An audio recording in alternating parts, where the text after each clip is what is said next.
Earlier, I spoke to Melusi Ncala, who is the senior researcher for Corruption Watch, and began by asking what they thought of the new developments. It is encouraging to see that the President eventually did comply with the request from the Public Protector Office.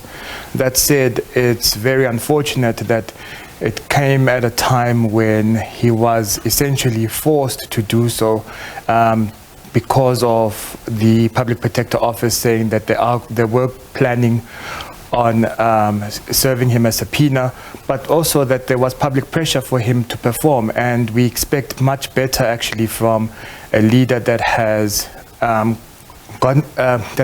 reached that office through a ticket of transparency and accountability and, of course, renewal. So we spoke to a legal analyst earlier on the program because I put that exact sort of characterization to him, and he said that the notion of the president's hand being forced doesn't necessarily exist in law because the possibility of a subpoena is already written into the law, that if there isn't certain steps followed, then that could be a route legally that the public protector would be allowed. But you're reading it differently though. Yeah, I mean, it's the Public Protector Office was acting within law, and it was perfectly reasonable. It's just unfortunate that even the Presidency's office has the view that the President was threatened to perform this due diligent task, and it just leaves one wondering what the intention is from the President. Is he still aiming to duck and dive, or is he looking to be held accountable just like everybody else in society? After all, those are his words, that he's not above anyone else in society, and that even he should be called into question whenever there are doubts of his leadership or his conduct. It doesn't sound, based on the tone and the content of what you're saying, Melusi, that Corruption Watch is very optimistic that even in these submissions back to the Public Protector's Office by the President, the answering of the 31 or so questions, that the President will be playing open cards. Are you skeptical?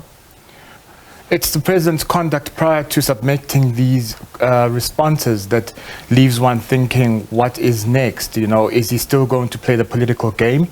Is he still going to rely on his allies to protect him? Or is he going to stand up and be an upright, moral leader that we expect of a person in his position? So, it's a wait-and-see approach. That's what we can adopt going into this. And we need to bear in mind the principles that are at stake. That's our position when it comes to this matter. For observers who are looking at a president who is, under extreme criticism, of course, there are those who say that focusing on this particular matter is a distraction from other matters of importance in South Africa. The reality is that his office is a very important office. It has to be seen, both his conduct and that which is tied together of his office, of one that is above reproach. This waiting for, 2 years later to provide the content and detail, how much do you think it's tainted his credibility? A lot. No doubt that this is an important matter. I find it quite ridiculous to say that, there are more important issues. We can definitely look at those issues and simultaneously while calling for accountability, and as far as that office is concerned. The President, as you have mentioned, is not above reproach. He has indicated himself that he should be held accountable.